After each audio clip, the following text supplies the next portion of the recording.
মানে আমি তৃণমূল করে বলে আমাকে বিজেপি ছেলেরা মেয়েরা মিলে করে বুঝিয়ে মেরেছে, মানে এমন ফেলে মারছে, মানে কী বলো, 30-40 জন মিলে আমাকেও যত মেরেছে ও তত মেরেছে।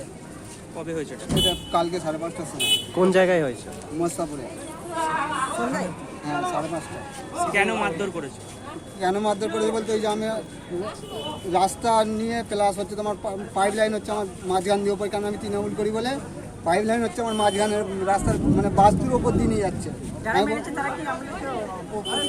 না, আমাদের পাশে। তারা কি বিজেপি সমর্থক? হ্যাঁ, বিজেপি সমর্থক। কারা উদ্ধার করে ভর্তি করলো? কারা বলতে আমি তো একাই ছিলাম, আর কেউ ছিল না। আমার ভগ্নিপতি ছিল, আমি ভগ্নিপতিকে নিয়ে হসপিটালে ভর্তি করেছিলাম। নথিপুরে ভর্তি করেছিলাম। নথিপুরে কালকে সারাদিন সেখানে জ্বালা যন্ত্রণায় ডাক্তারবাবু বললেন না, অন্য জায়গায় নিয়ে চলে গেলে ট্রান্সফার করে দিতে হবে, অবস্থা খারাপ বলে। আজকে সকালবেলা আমি রাত্রেবেলা কোথাও গাড়ি পাবো না বলে সকালবেলা ট্রান্সফার। কি দিয়ে মারধর করেছে? কাঞ্চনী দলি, ভরত দলি। ও লাঠি, কিল, ঘুষি করে সন্ধ্যা। কতজন ছিল? হ্যাঁ, ওরা 30-40 জনের মতন প্রায়। মোস্তাপুর দক্ষিণ পাড়া। কোথায়? মোস্তাপুর দক্ষিণ পাড়া। কি চাইছেন কি? হ্যাঁ, কি চাইছেন এখন আপনারা? আমরা চাইছি এর প্রতিবাদ চাই। থানায় অভিযোগ করেছেন? করেছিলাম, কোনো স্টেপ নেয় না থানা থেকে। আমাদের কাঞ্চন দলুই স্বামী ভরতকে মেরেছে, ওর ছেলে পাপ্পুকে মেরেছে বিজেপি লোকেরা। খানাকুল 2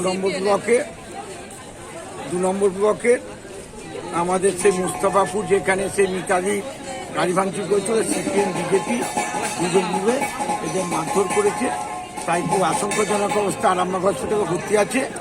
আমরা এসেছি, এসে ওর এক্সরে বা সমস্ত করানো হলো, হয়ে আবার যে ওর যে সিট আছে পূর্ণ হসপিটালে সেখানে যাচ্ছে।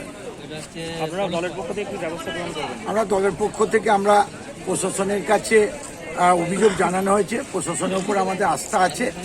প্রশাসন কি ব্যবস্থা নেয় আমরা সবাইকে বলেছি যে প্রশাসন ব্যবস্থা নেবে। আমাদের যারা দলীয় কর্মী তাদের বলেছি তোমরা কেউ আইন হাতে তুলবে না, তো তাদেরকে আমরা বলেছি যে প্রশাসন নিশ্চয়ই যথাযথ ব্যবস্থা করবে। কোন জায়গায় ঘটেছে ঘটনাটা? এটা হচ্ছে খানাকুল ব্লকের মুস্তাফাপুর। খানাকুলে যে ঘটনাটা ঘটেছে এটা তৃণমূলের সম্পূর্ণ গোষ্ঠীদ্বন্দ্ব। এখানে বিজেপির কোনো যোগসাজশ নেই, কারণ দুই গোষ্ঠী ওদের তৎপর একে অপরের ক্ষমতা দখলের জন্য, মাঝখান থেকে বিজেপি কার্যকর্তাদের ফাঁসানোর জন্য এসব বলা হচ্ছে। এই মারধরের ঘটনায় বিজেপি কোনোভাবে যুক্ত নেই।